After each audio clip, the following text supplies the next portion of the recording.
కేంద్ర మంత్రి బండి సంజయ్ మాట్లాడుతున్నారు. ఇప్పుడు ఆ లైవ్ చూద్దాం. గతంలో కూడా రాష్ట్ర ముఖ్యమంత్రి గారిని డిమాండ్ చేసిన మీరు సిబిఐ విచారణ కోరింది ఏంటి? ఫస్ట్ 1,00,000 కోట్ల కుంభకోణం జరిగింది, కాళేశ్వరం ప్రాజెక్టు మొత్తమే పెద్ద కుంభకోణం అని చెప్పి మా అధినాయకత్వం మేము విమర్శిస్తున్నాం. ఎన్నికల ముందు మీరు కూడా విమర్శించారు.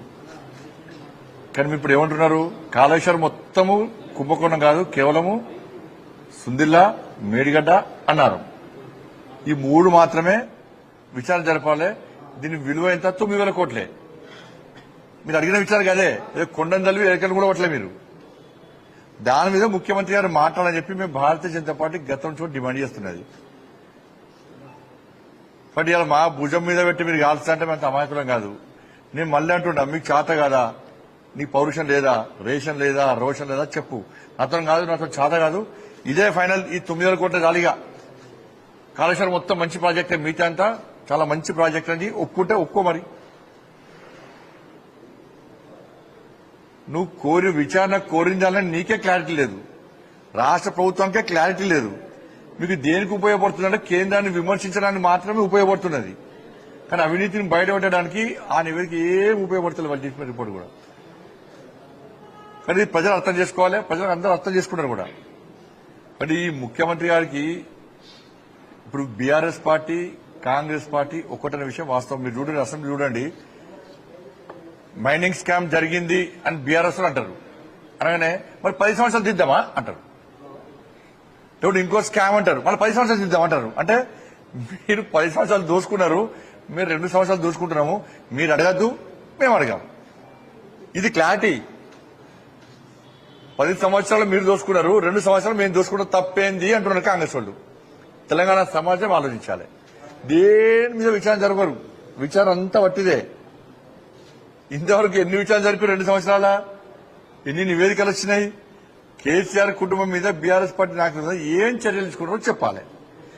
ముఖ్యమంత్రి గారికి కేటీఆర్ గారి మీద ప్రేమ ఎక్కువ. ఈ మధ్య ఎక్కడైనా కేటీఆర్ గారిని విమర్శించిండ రాష్ట్ర ముఖ్యమంత్రి గారు? కాళేశ్వరం మీద ఉన్న శ్రద్ధ, కాళేశ్వరం మీద ఉన్నటువంటి శ్రద్ధ డ్రగ్స్ కేసు మీద ఎందుకు లేదు? ఈ ఫార్ములా మీద ఎందుకు లేదు? ఫామ్ హౌస్ కేసు మీద ఎందుకు లేదు? ఆ కరెంటు కొనుగోలు మీద నివేదిక వచ్చింది ఆల్రెడీ, దాని మీద ఎందుకు లేదు? మళ్ళా ముఖ్యమంత్రి గారు కేటీఆర్ గారిని సలహా ఇస్తూ చూసారు, చాలాసార్లు సలహా ఇస్తున్నాడు. హరీష్ రావు పట్ల జాగ్రత్తగా ఉండు అంటున్నాడు. అంటే ఎంత అలర్ట్ చేస్తున్నాడు కేటీఆర్ గారిని, ఎంత కాపాడే ప్రయత్నం చేస్తున్నాడు రాష్ట్ర ముఖ్యమంత్రి గారు. హరీష్ రావు విషయంలో అలర్ట్గా ఉండు అంటున్నాడు. అంటే కేటీఆర్ గారికి ఏ విధంగా నీడ లెక్క వేరుస్తున్నాడు. ఆయనకు రక్షణ కవచం, ఈయనకు రక్షణ కవచం. ఇక కేటీఆర్ అనే వ్యక్తి బండి సంజయ్ అంటే నా మీద మారుతారు. ఇంకా మీరు ఒకటి హరీష్ రావు గారి మీద కసి, ఆ కోపము కేటీఆర్ గారి మీద ఎందుకు తగ్గింది నీకు అంటున్నా. ఈ మధ్య రాష్ట్ర ఒప్పందం జరిగిన ఇద్దరి మధ్యలో విమర్శలు ఎందుకు తగ్గించినావు? ఆరోపణలు ఎందుకు తగ్గించుకున్నావు? కేసులు ఏమైనాయి? ఓ ఈ ఫార్ములా కథం, కేసు ఏమైనా కేసు ఏమైంది నీది? Dust case. నేను మళ్ళీ అంటున్నా, అకున్ సబల్వాల్ గారి రిపోర్టు బయటపెట్టును నీకు దమ్ముంటే. నువ్వు కేటీఆర్ ఒక్కటి కాదు అనుకుంటే అకున్ సబల్వాల్ రిపోర్ట్ బయటపెట్టు. రిపోర్ట్ ఏమైంది?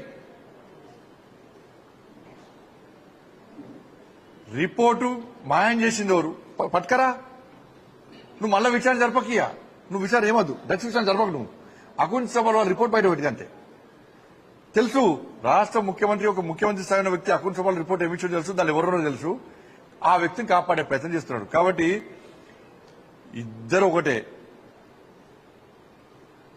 హరీష్ రావు గారిని టార్గెట్ చేస్తూ కేటీఆర్ కాపాడే ప్రయత్నం చేస్తున్నాడు.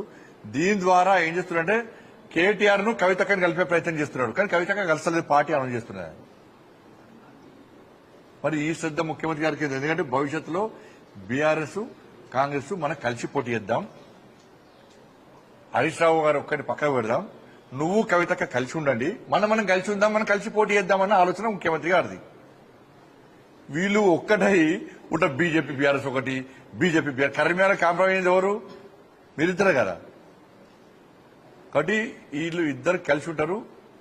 రేవంత్ రెడ్డి గారికి కేటీఆర్ గారికి మధ్య రహస్య ఒప్పందం ఏందో అందరికి తెలుసు. అది బయటపడాల్సిన బాధ్యత వీళ్ళిద్దరి మీద ఉంది. ధన్యవాదాలన్నా.